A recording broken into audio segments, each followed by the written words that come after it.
Welcome to this episode of TVC गपशप।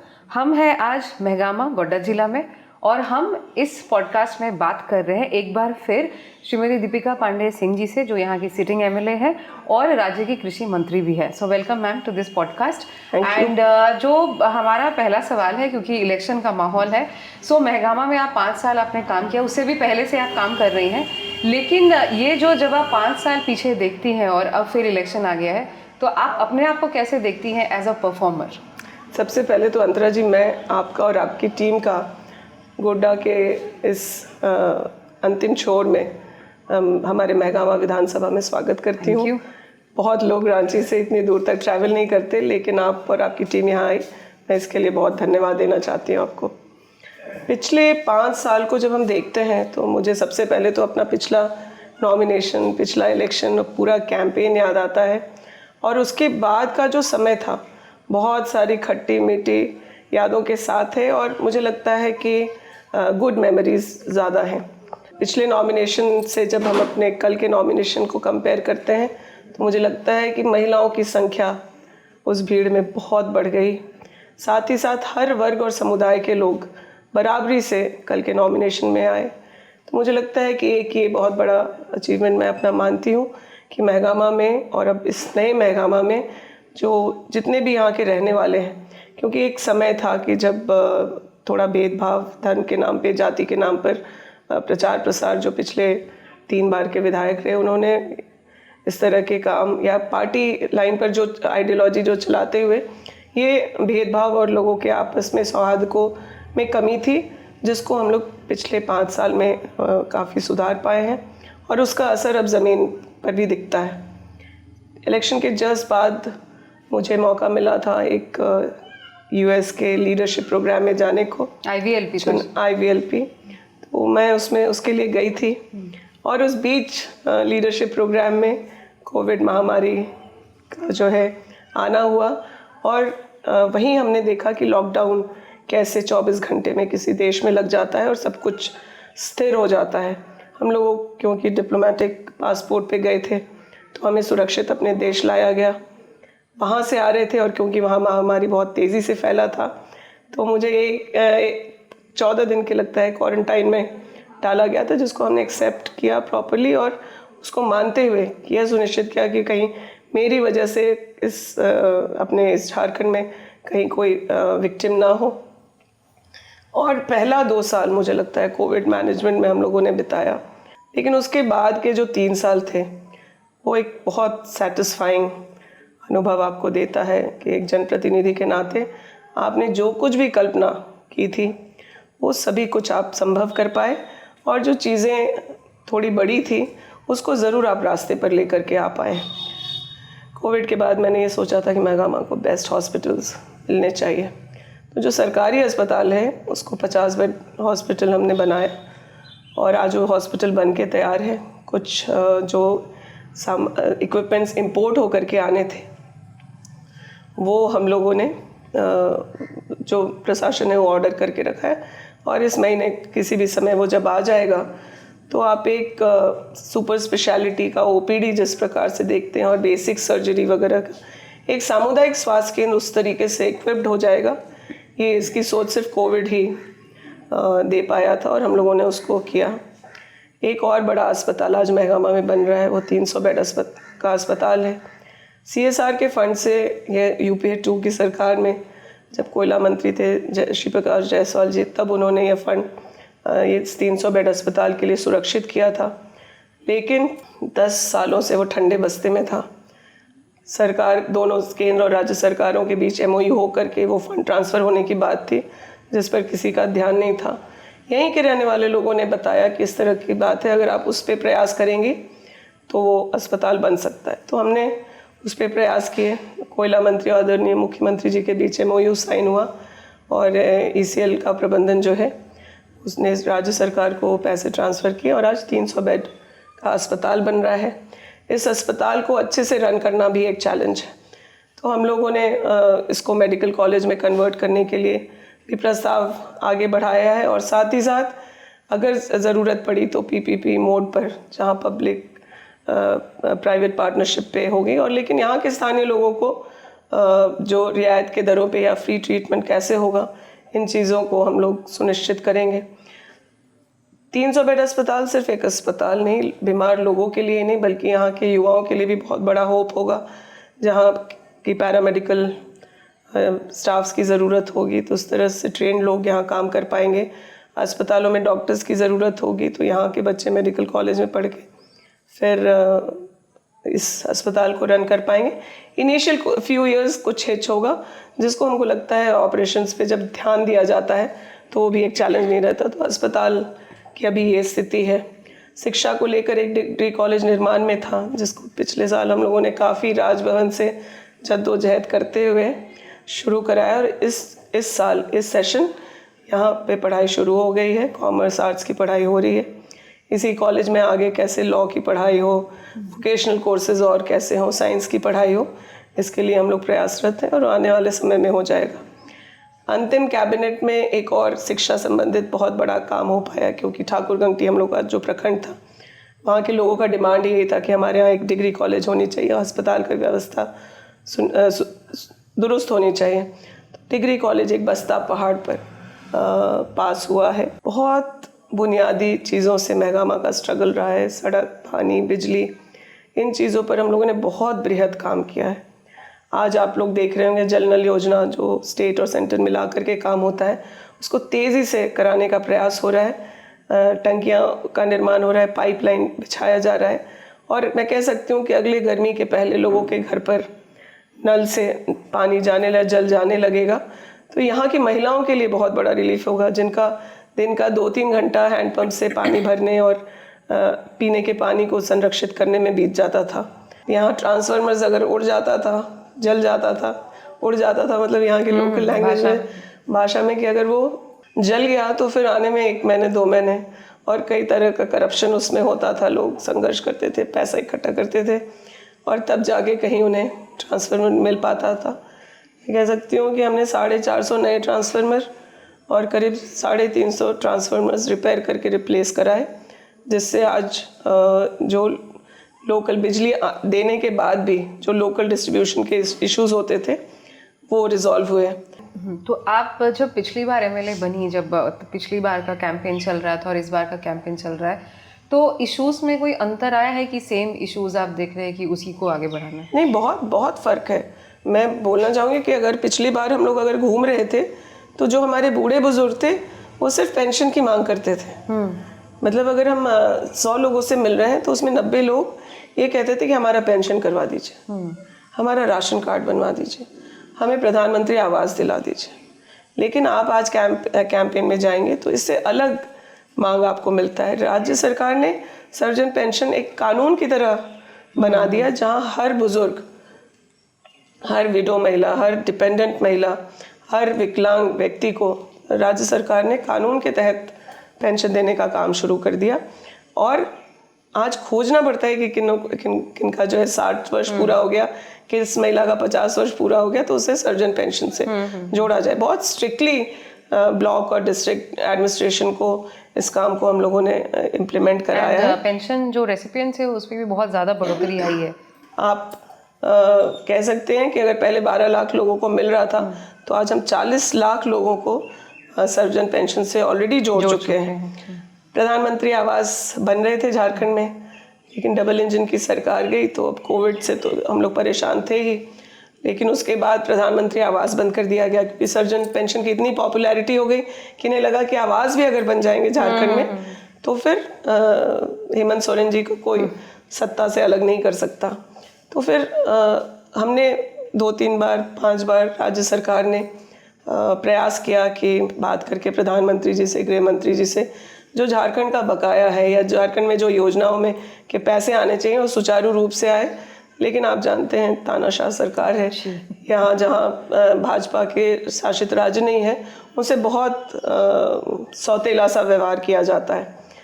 तो हम लोगों ने लगातार, क्योंकि सर्वजन पेंशन के बाद हमेशा मेरे दिमाग में था अगर सर्वजन पेंशन सभी बुजुर्गों को मिल सकता है तो ऐसा क्यों नहीं हो सकता कि सभी भूमिहीन लोगों को या फिर जिनके मकान पक्के नहीं, सभी गरीब का घर पक्का क्यों नहीं हो सकता है।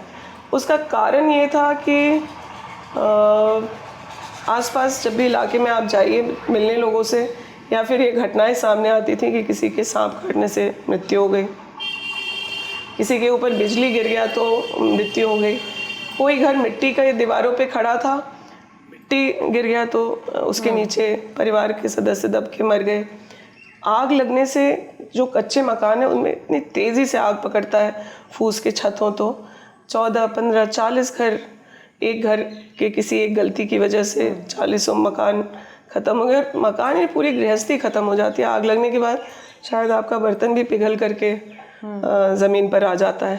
तो इन सब चीज़ों से मुझे बहुत डिस्टर्बेंस होता था। पिछले कैंपेन में जो हम लोगों से मांग थी वो अलग थी। आज मैं जब लोगों के बीच जाती हूँ तो लोगों में जागरूकता है कि हमें रोज़गार के और अवसर मिलने चाहिए, शिक्षा का और बेहतर क्या यहाँ। और अब बहुत कुछ जो है ना, बहुत स्ट्रॉन्ग डिमांड्स नहीं आ रहे, लोग आशीर्वाद दे रहे हैं कि भाई हाँ अच्छा काम किए हैं, आपने काम किया है, अभी और आप काम करिए। तो ये कैंपेन पिछले कैंपेन से बहुत अलग है, क्योंकि मेरे पास पिछली बार मैं जब जनता के बीच गई थी तो मेरे अपने काम बताने को नहीं थे। हम संगठन से हम अपनी पहचान थी, पार्टी के आइडियोलॉजी से अपनी पहचान थी, विचारधारा को हम लोग लेके चलते थे और ये आश्वस्त करते थे कि जैसे कांग्रेस आम जनों के लिए काम करती रही है वैसे हम लोग भी काम करेंगे। लेकिन आज हम लोगों का काम हमारे बीच में, हमारे सरकार का काम जनता के बीच है, तो लोग डिमांड करने के मोड में नहीं, थैंक यू भी बोल रहे हैं और आगे और क्या चीज़ें हो सकती हैं उसकी उम्मीद कर रहे हैं कि सरकार ने ऐसे ऐतिहासिक काम कर दिए, आगे और क्या होगा। मैं उसी पे आने वाली थी कि आगे क्योंकि एम्प्लॉयमेंट इस सरकार में एक बहुत बड़ा मुद्दा रहा है। कुछ लोग बोलते हैं कि सब कुछ हुआ, वो आवास हुआ, मैया सम्मान हुआ, पेंशन हुआ, बट एम्प्लॉयमेंट कहीं ना कहीं छूट गया। तो आने वाले इलेक्शन में उसकी क्या स्ट्रैटेजी? देखिए, मैं ये नहीं कह सकती हूँ कि रोज़गार पे हम लोगों ने कोई काम नहीं किया, लेकिन मैं ये ज़रूर कहूँगी कि हमें रोज़गार पर अभी और काम करने की ज़रूरत है। छोटे छोटे काम के लिए कुछ टेक्सटाइल इंडस्ट्री में, हैंडलूम इंडस्ट्री में या फिर स्मॉल फैक्ट्रीज़ में जाके झारखंड के श्रमिक काम करते हैं, कंस्ट्रक्शन के फील्ड में जा कर के काम करते हैं। कई सारे सर्विस सेगमेंट्स हैं जहाँ छोटी ट्रेनिंग लेकर के, स्किल डेवलपमेंट की ट्रेनिंग्स लेकर के लोग होटल्स में काम कर रहे हैं, रिजॉर्ट्स में काम कर रहे हैं, फूड इंडस्ट्री में उनका काम चल रहा है। ऐसा नहीं है कि चीज़ें यहाँ नहीं हो सकती, झारखंड में भी हो सकता है और हमें डेफिनेटली इस पर काम करने की ज़रूरत है। झारखंड में हम लोगों ने टूरिज़्म पॉलिसी लाया, झारखंड में हम लोगों ने जो इंडस्ट्रियल पॉलिसी था उसको इम्प्रोवाइज़ करके इस टर्म में हम लोगों ने चीज़ों को ठीक किया। नौकरियां, जो सरकारी नौकरी थी, उनके तेज़ी से नहीं निकलने हो पाने का कारण एक ये भी था कि यहाँ की नियोजन नीति, स्थानीय नीति बहुत क्योटिक करके डबल इंजन की सरकार ने रखा था। बहुत उलझे हुए धागे हम लोगों को मिले थे जिसको सुलझाने में डेफिनेटली वक्त लगा। 2 साल कोविड में तो हम लोग, सही बात है कि हम लोग कुछ नहीं कर पाए, लेकिन उसके बाद हर महीने नियुक्ति पत्र राज्य में बांटे गए हैं और मुझे लगता है कि ज़्यादा से ज़्यादा अवसर जो हम लोग पुलिस और टीचर्स के बहाली में हम लोग दे सकते थे, उसके परीक्षाओं की जो है डेट्स वगैरह सभी घोषित हैं और आने वाले 6 महीने से 1 साल में हमारे पास एक रेस्पेक्टफुल नंबर हो जाएगा कि हम लोगों ने इतने लाख लोगों को नौकरी देने का काम किया है। मेरा अभी इस टर्म का जो फोकस है वो रोज़गार होगा और युवाओं के लिए शिक्षा के अवसर बेहतर कैसे हो हमारे मेहगामा में, ये होगा। हम engineering college, medical college, law की पढ़ाई, वोकेशनल ट्रेनिंग सेंटर्स, ये सारे कुछ अगले 5 साल में करेंगे। साथ ही साथ यहाँ इंडस्ट्रियलाइजेशन, क्योंकि एग्रीकल्चर बेस्ड है, यहाँ 90% लोग खेती पर निर्भर हैं, यही उनका स्किल सेट है। और एक और काम हमारे यहाँ जो बहुत बृहद तरीके से होता है, उसके बारे में बाद में बात करेंगे, जो भगैया का सिल्क है। तो इस टर्म में हम लोग एग्रो वेस्ट इंडस्ट्रीज़ कैसे यहाँ लाया जाए, क्योंकि बड़ी बड़ी फैक्ट्रियाँ यहाँ शायद ना लग पाएँ या आने वाले समय में लगे, लेकिन आज हम कोल्ड स्टोरेज बना के, राइस मिल्स बना के, वेयर हाउसेस बना करके, छोटे फूड प्रोसेसिंग यूनिट्स लगा के, या फिर जो कृषि यंत्र हैं उसकी फैक्ट्रीज लगा के ये सुनिश्चित कर सकते हैं कि कोविड में जो हम 18,000 लोगों को दूसरे राज्यों से लाए उनको यहाँ एंगेज कर लें। जब हम जा रहे थे लोगों के बीच तो हमने सुना कि अभी उनको बीज भी सही समय पर उपलब्ध होने लगे हैं। So there has been a couple of good success stories, but एक इलेक्शन में जब आप बहुत सारे प्रोमिसेस होते हैं अक्रॉस पार्टी लाइंस, तो आप एज एन एमएलए कैसे इंश्योर करती हैं कि वो सिर्फ प्रोमिसेस नहीं रहे? क्योंकि मैं इसीलिए ये पूछ रही हूँ कि बाकी बहुत सारे, क्योंकि एक गवर्नमेंट बनती है उसमें बहुत सारे डिसीजंस होते हैं, सो आप कैसे इंश्योर करती है वो प्रोमिसेस तक ना रह के वो आगे जाके वो सस्टेनेबिलिटी की ओर भी चले, और दैट इज़ प्रैक्टिस्ड ऑल्सो.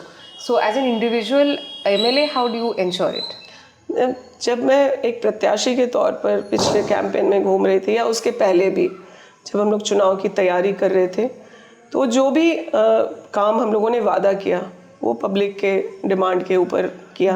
और आप मोस्टली देखेंगे कि जो पब्लिक से मांग आता है वो जेन्युइन है, और अगर आप सही से सुन के उसका समाधान आप खोजते हैं तो आपको उसको इम्प्लीमेंट कराने का भी रास्ता मिल सकता है. जब बूढ़े बुजुर्ग आ रहे थे तो आपको पता था कि pension is a big problem, और ये उनका राइट है, उनको मिलना ही चाहिए. बगल में बिहार में 400 रुपये मिलते हैं, हम 1000 रुपये दे रहे थे, लेकिन बहुत कम लोगों को दे पा रहे थे. तो जब ये चीज़ें आप विधानसभा में उठाते हैं, अलग अलग प्लेटफॉर्म्स पे डिस्कस करते हैं, और ख़ास करके जब आप सरकार में हैं तो आप पॉलिसीज़ बना सकते हैं. एक सही पॉलिसी के तहत आप देखिए आज सभी बुज़ुर्गों को पेंशन मिलने लगा. 40 लाख से कम लोग आज इससे जुड़े हुए नहीं हैं. झारखंड में 50 लाख महिलाओं को मैया सम्मान से जोड़ दिया गया. It is about their economic empowerment also. लोग सम्मान की बात करते हैं, लेकिन अधिकार. मैं आपको एक कहानी बताना चाहूँगी कि जब एम्पावरमेंट की बात करते हैं तो मैया सम्मान से जब हम घूम रहे थे तो बहुत लोगों ने ये कहा कि मैया सम्मान के पैसे से वो मेला देखने गए और उसे घर में किसी से मांगना नहीं पड़ा. तो I think that is a very little but a very important part in their life, कि हमें किसी को हाथ फैला के मांग के मेला देखने नहीं जाना पड़ा. मैम, आपकी जब बात सुन रहे मेरे रोंगटे खड़े हो रहे हैं, because I can imagine the happiness कि किसी एक महिला को अगर उसके घर के लोग ये बोलें कि लाओ तुम 100 रुपये दो, तो वो उसको कितना गर्व दे सकता है. और जिसका कोई आमदनी नहीं था कभी, तो वो कितना उसको एम्पावर्ड फील करा सकता है, इसका एहसास है मुझे. महिलाएं, कोई कह रहा है कि हम साड़ी खरीदेंगे, कोई कह रहा है कि हम बच्चे के फीस भरेंगे, कोई कह रहा है कि हम अपने पसंद का खाना या बच्चों के पसंद का खाना उन्हें दे पाएंगे.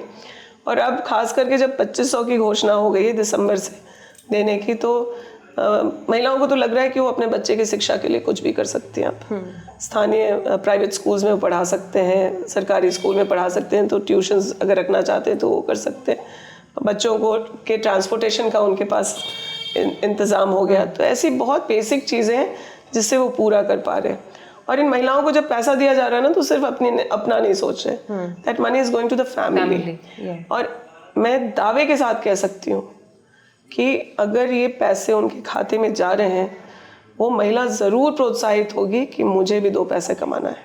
राइट. और शिक्षा, सुरक्षा, स्वास्थ्य पर काफ़ी काम महिलाओं के लिए हुए हैं इस देश में, राजनीतिक सशक्तिकरण के लिए हुए. लेकिन this kind of financial empowerment was very necessary for them to understand कि आपका भी एक कीमत है. आप भी घरों में रहने वाली महिलाओं का इंट्रोडक्शन ही कराते नहीं है, कुछ नहीं करती. मुझे लगता है कि सबसे मुश्किल काम महिलाओं के लिए घर में रह के घर के लोगों का ध्यान रखना, चीज़ों को सही रखना, बड़े बुजुर्गों की सेवा करना, टाइमली सबको सिर्फ समय से खाना ही खिलाना एक कितना बड़ा टास्क है. हेल्दी फूड, नरिशमेंट वगैरह सब कुछ. मतलब मुझे लगता है एक महिला जो घर में रहती है वो सरकार के हर विभाग का काम करती है. स्वास्थ्य, शिक्षा, होम मिनिस्टर बोला भी जाता है. होम मिनिस्टर, मतलब सुरक्षा वगैरह सब. मतलब basically she is functioning with all the departments of this government. जो अलग अलग विभाग बने हुए, एक महिला सारा कुछ कर रही है. लेकिन जब उसके घर के लोग उसको इंट्रोड्यूस करते हैं तो नहीं, कुछ नहीं करती, घर में रहती हैं. तो ये एक पहचान, एक फाइनेंशियल पहचान महिलाओं के लिए बहुत ज़रूरी है. और मैं इसको बहुत स्ट्रांगली रिकमेंड करती हूँ और इंसिस्ट करती हूँ कि सभी महिलाओं को कम या ज़्यादा दे हैव टू अर्न. वो पढ़ रही हैं, मेहनत कर रही हैं, तो और ये जो आकलन, एक फाइनेंशियल आकलन महिलाओं के मेहनत का जब होने लगेगा, क्योंकि वो बाय चॉइस भी कई महिलाएं घर संभालने का काम करती हैं, लेकिन उनके मेहनत को आंका न जाए, सही नहीं है. सो दे आर लाइक देश के नेचुरल रिसोर्सेज में, ह्यूमन रिसोर्सेज में 50% महिलाओं का योगदान है. बट इनका कोई फाइनेंशियल आकलन नहीं था, कोई बजट एलोकेशन उनके लिए इस तरीके से नहीं होता था. So this is very important. ये बहुत भयंकर, लोकल शब्दों में ये बहुत भयंकर क्रांतिकारी सोच है जिससे महिलाएं फाइनेंशियली एम्पावर होने की कोशिश करेंगी और देश के भी निर्माण में, देश के आर्थिक निर्माण में भी और अपने राज्य के आर्थिक निर्माण में भी सहयोग कर पाएंगे. Right. Having said that, because you are an empowered women, तो आप क्योंकि महगामा में है which is a mainly agricultural economy, आपको बहुत लोग एक अर्बन एंड रूरल सेटअप का ब्रिज मानते हैं. आप जब कैबिनेट में होती है, जब सभा में होती है, वो आपका अलग रूप है, जब आप गांव में होती है आपका अलग रूप है. तो how do you maintain this two profiles of yours acting as a I'm bridge? very thankful to my mother especially and my father too, because उन लोगों ने हमेशा से हम लोगों की शिक्षा को बहुत इम्पोर्टेंट समझा. और हम 3 बहनें हैं. ट्रस्ट में अंतरा, जब तक मेरी सेकेंड गर्ल चाइल्ड नहीं हुई थी, I never realise that being 3 sisters is also a social issue. कि लोग माँ को सुनाते, पिता को सुनाते हैं कि भाई, और बचपन में हम लोग सुनते थे कि मेरे पिताजी को सब कुछ कहें तो कि अरे 3 बेटी है तो यही लोग मेरा बेटा है. उस वक्त ये हमें समझ में नहीं आता था कि वो क्या कह रहे हैं. But I used to see that my father is very proud of 3 of us. और मेरी मम्मी हम लोगों के पढ़ाई को लेकर के मतलब और डांट वाट भी पड़ती थी, और वो हमेशा ये कहती पढ़ो नहीं तो बहुत परेशानी होगी. आज हम उस बात को समझ पाते हैं क्योंकि दे ग्रूम्ड अस लाइक दिस कि हम ज़रूरत पड़े तो घर में झाड़ू पोछा भी कर लें, और जब ज़रूरत पड़े तो कहीं पब्लिक स्पेस में अपनी बातों को प्रेजेंट कर सकें. तो ये बहुत प्रभाव शिक्षा का है कि आप एक ऐसे सेटअप में बड़े हुए जहाँ फैमिली वैल्यूज़, सोशल वैल्यूज़, लोगों को रेस्पेक्ट करना, लोगों को सुनना आपको सिखाया गया. साथ ही साथ एक ऐसा सेटअप भी प्रोवाइड करना जहाँ आपको लोग सुने, आप ऐसे एम्पावर्ड हो कि लोग आपको सुनना शुरू करें, ये चीज़ भी दिया गया. तो यस, जब हम क्षेत्र में होते हैं तो मैं यहाँ सेवक हूँ, और जब विधानसभा में होते हैं तो हम इन्हीं लोगों के जनप्रतिनिधि हो जाते हैं, इनके आवाज़ बनते हैं, इनकी जो ज़रूरत है सभा में उसके लिए बहुत अग्रेसिव भी हो उसके लिए मांगते भी हैं, लड़ते भी हैं, और ये सुनिश्चित करते हैं कि जो हमारे लोगों की ज़रूरत है उस पर सरकार का ध्यान जाए, आदरणीय मुख्यमंत्री जी का भी ध्यान जाए, और हमारी ज़रूरतों को पूरा किया जाए. जब ऑन अ पर्सनल नोट इतना कुछ करके, what keeps you so grounded? I no you will say कि संस्कार भी है, अपब्रिंगिंग भी बहुत मैटर करता है, बट इतना जब कुछ हो रहा होगा तो how do you maintain this passion you know at home, eight public spaces? मुझे लगता है मतलब आप ठीक कह रहे हैं कि मैं बोलूँगी कि मेरे पारिवारिक संस्कार तो है इसमें. जब एक पोजीशन में लोग पहुंच जाते हैं तो मैंने देखा है लोगों का एटीट्यूड चेंज होते हुए. I don't want to name them but I have seen people. No, हाँ, आप ऐसा फील कर सकते हैं, बट आई ऑल्सो सी कि कुछ लोगों को लगता है कि हाँ पहले से कम मिल पा रहे हैं, बातें कम हो पा रही है. लेकिन मैं ये अच्छे से समझती हूँ कि मैं इन लोगों की वजह से, क्योंकि जब हम गांव में गए, मैं इसीलिए आपसे ये पूछ रही हूँ कि जब हम गांव में गए तो कुछ महिलाओं ने ये कहा कि लगती नहीं है वो मिनिस्टर है, लगती है वो हमारे घर की है जब आती है यू नो हमसे मिलने. तो क्योंकि there is a huge difference between many of them and you, so how are you so grounded? I know, मुझे सब हमेशा से लोगों से मिलना, बात करना, लोगों के बीच रहना, और लोगों के काम हो जाने से ना जी एक अलग सेटिस्फैक्शन है, एक अलग सेंस ऑफ अचीवमेंट आपको मिलता है. वो आपको अपना खुद का काम करके वो मज़ा या किक नहीं आता जो अब आप दूसरे के आंखों में जब आप देखते हैं ना कि आपके किए हुए काम की वजह से कोई बहुत खुश है, शायद उसके आंखों में खुशी के आंसू आ जा रहे हैं, तो वो एक बहुत तसल्ली देने वाला पल होता है. बहुत सुकून आप महसूस करते हैं कि आपने किसी के जीवन में कुछ फ़र्क डाला है.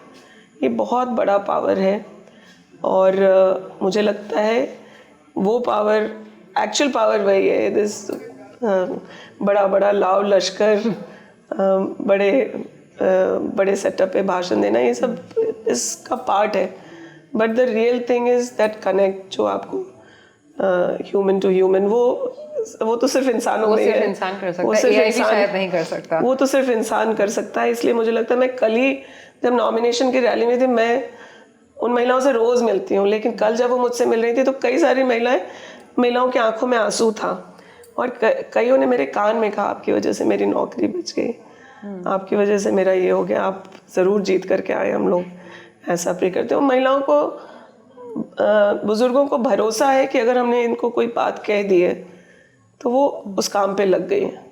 मुझे अच्छा लगता है। ग्रुप के बड़े ग्रुप के डिसीजंस लेके सरकार से एक कलम से कई चीज़ें बदल सकती हैं, लेकिन इंडिविजुअल इश्यूज़ को भी मैंने रात के 1 बजे भी किसी ने मुझे फ़ोन किया, और मैं सबसे ज़्यादा अननोन नंबर्स उठाती हूँ कि पता नहीं कोई किस परेशानी में मुझे कॉल कर रहा है। जो हमारे साथ के लोग हैं जिनका नंबर्स मोबाइल पे सेव है, मुझे पता है कि मैं 5 मिनट बाद भी बात कर सकती हूँ या टेक्स्ट कर सकती हूँ, तो उनको मैं थोड़ा सा अगर ज़रूरत पड़ी तो वेट भी करा लेती हूँ, लेकिन अननोन नंबर्स मैं तुरंत उठाती हूँ, क्योंकि हो सकता है कोई एक्सीडेंट के सिचुएशन में, कोई किसी मेडिकल इमरजेंसी की सिचुएशन में। और मुझे आते हैं रात के 1 बजे भी फ़ोन आता है कि मेरी पत्नी हॉस्पिटल में है और उनको डिलीवरी होना है।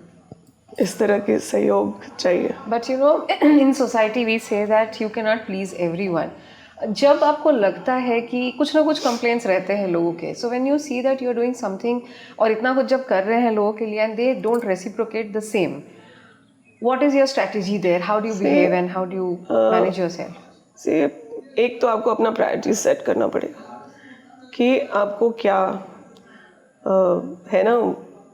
हम लोग अच्छा मैनेजमेंट की पढ़ाई कर रहे थे, तो अर्जेंट, इम्पोर्टेंट और इन सब चीज़ों के को प्रायोरिटाइज करके काम करना पड़ता है, वो आप कर रहे हैं। और महिलाओं से एक्सपेक्टेशन इतना है ना कि आप घर भी संभालिए, बाहर भी करिए, मतलब we take it as a challenge कि हाँ भाई, हमको प्रूव करना है कि हम भाई घर भी देख सकते हैं और बाहर भी कर सकते हैं। ये एक दौर था कि जब महिलाओं पर ये प्रेशर था कि हम घर से बाहर तो निकल गए पढ़ लिख करके, शिक्षित हो करके, लेकिन बैक ऑफ द माइंड था कि नहीं, हमको यहाँ भी परफेक्ट होना है। मुझे लगता है कि महिलाओं को इस माइंडसेट से बाहर निकलने की ज़रूरत है कि you have to be perfect. You can be imperfect, absolutely. आपको You can be imperfect and still be happy with it. Yes, and still be happy, and you can keep people happy. You have to slowly start saying no to things which you cannot do. You're not a machine. आप machine नहीं हैं कि आप जो जैसा function दबाया वो आप करना शुरू कर दें। And I think we have to learn to say no sometimes, क्योंकि मैं जानती हूँ कि मैं अगर सुबह 4 घंटे आम लोगों से मिल रही हूँ, अपने दरवाजे पे, आपके दरवाजे पे लोग आ रहे हैं अपनी कुछ उम्मीदों को लेकर के, तो मैं नाश्ता नहीं बना पाऊँगी। तो अब मेरा फैमिली तो बहुत हेल्पफुल है और राजनीतिक बैकग्राउंड भी रहा है, तो वो जानते हैं कि इस कार्य क्षेत्र के क्या डिमांड्स हैं। मैं परिवार के लोगों के शादी ब्याह में नहीं जा पाती, अगर महगामा से बाहर है, बहुत शादियाँ तो मैं रांची में भी नहीं अटेंड कर पाती, लेकिन अब वो समझते हैं कि भाई उसको एक शादी का निमंत्रण नहीं है। अगर हम महगामा में रहेंगे तो शायद 20-22 परिवारों के घर में जा कर के वो सिर्फ मुझे बुलाते हैं और उन्हें लगता है कि हम आ गए तो उनका सम्मान बढ़ गया। तो मुझे लगता है वो जवाबदेही मेरी ज़्यादा बड़ी है, और उसमें कई घर के लोगों की भी शादियों में, फंक्शंस में हम नहीं अटेंड कर पाते, बट पीपल अंडरस्टैंड, ऐसा नहीं है। और आपको कभी जब नहीं समझ में आ रहा है लोगों को, तो आप ना बोल करके अपना थोड़ा जीवन आसान कर सकते हैं। So your priority is yourself. My priority is not myself. No, as a woman I'm talking about कि आप पहले खुश रहे and then. हाँ, ये बहुत ज़रूरी है कि अगर आप खुद खुश नहीं हैं तो आप दूसरे को खुश नहीं रख सकते। मैं महिलाओं से कहती हूँ कि उतना ही मानो जितना तुम कर पा रही हो। अगर तुम कमज़ोर हो जा रही हो, तुम बिखर रही हो, तुम डिस्टर्ब्ड हो, तो तुम किसी और को खुश नहीं रख पाओगे। Right. So you have to keep your self happy, you have to keep your self composed. आप इमोशनली अगर ठीक नहीं हैं, फिज़िकली ठीक नहीं हैं, तो आप किसी के लिए कुछ नहीं कर सकते। मेरा प्रायोरिटी मेरे महगामा के लोग हैं, इसके लिए मुझे ठीक रहना है, इसके लिए हैप्पी रहना है। तो हम वो लगातार कोशिश करते हैं कि वैसी चीज़ों के लिए हाँ बोलें जो करके मुझे भी सुकून और तसल्ली मिलती हो। Right, and the last question would be, क्योंकि इतने बिजी शेड्यूल में स्ट्रेस तो होता ही है, there are 2 kinds of stress as you know. How do you manage stress? And I have seen you because you are not well also. So ये इतना जो भागा दौड़ी है उसमें आप स्ट्रेस कैसे मैनेज करते हैं? I have seen you skip meals also. बहुत सारी चीज़ें छूट भी जाती हैं आम जिंदगी की, तो आप इसको कैसे मैनेज करती हैं? What do you do आपके मेंटल पीस के लिए? ये इस सिलेक्शन के बाद मुझे लगता है मेरे प्रायोरिटीज़ में होगा कि मैं जो है अपना और जो शेड्यूल सिस्टम है उसको और थोड़ा सा सिस्टमेटिक कर लूँ। लेकिन मेरे कई बार ऐसा होता है ना कि मतलब आप अपने कैपेसिटी से ज़्यादा किसी दिन लोगों से मिल रहे हैं, सुन रहे हैं, चीज़ें आपके अनुरूप नहीं हो रही हैं, तो आपका कोई किसी एक वर्कर का कोई डिमांड है जिसको आप पूरा नहीं कर पा रहे, आपने बहुत कोशिश की है, तो वो दुख तो देता ही है कि हाँ ये नहीं हो पाया। फिर परेशान भी रहते कि ये नहीं कर पाए, अगले को बहुत तकलीफ़ हो रही है। तो इन सब इमोशंस से तो आपको डील करना ही पड़ता है। कई बार मैं डिस्क्लोज़ कर दे रही हूँ, सब लोगों को पता भी चल जाएगा, कई बार ऐसा होता है कि फिर मैं जाके किचन में खाना कुछ जो है ना। Is that your getaway to peace? Yes, it is. कि किचन में कुछ ऐसा काम कर लो या सफाई का कोई ऐसा काम कर लो जो आपको वापस अपने महिला होने के सेटअप में, क्योंकि बाहर जो एग्रेशन है और ये सब चीज़ों से कई बार जब आप डिस्टर्ब हो जाते हैं तो मुझे लगता है कि cleaning a room gives me a lot of peace. कुछ खाना अगर बन रहा है उसमें जाके खड़े होके कंट्रीब्यूट कर लिया तो वो। और तीसरा है नेटफ्लिक्स। जब चीज़ें मेरे बिल्कुल हाथ से बाहर चली जाती हैं तो मैं अपने मोबाइल पे कोई एक अच्छा मूवी। मुझे तो लोग आपको टाइम ही नहीं मिलता होगा नेटफ्लिक्स देखने। हाँ, मुझे नहीं मिलता है टाइम, बट कई बार थोड़ा सा अपने स्ट्रेस से डील करने के लिए मैं अपने इस पॉलिटिकल सेटअप से थोड़ा सा बाहर निकलती हूँ ताकि मेरे उस स्ट्रेस का या मेरे उस परेशानी का, मेरे उस मूड का असर मेरे लोगों पर ना पड़े। So thank you so much for this amazing conversation, and that was Deepika Pandey Singh. तो आप लोग देख रहे हैं कि she talked about how she finds her getaway to peace in spite of this busy schedule, and आगे भी इस इलेक्शन के बाद अगर ये सरकार बन जाती है तो there's a lot for this government to offer to people. So thank you so much for watching this podcast, and do like, share, subscribe, and do comment if you want to give us some suggestions. Thank you so much.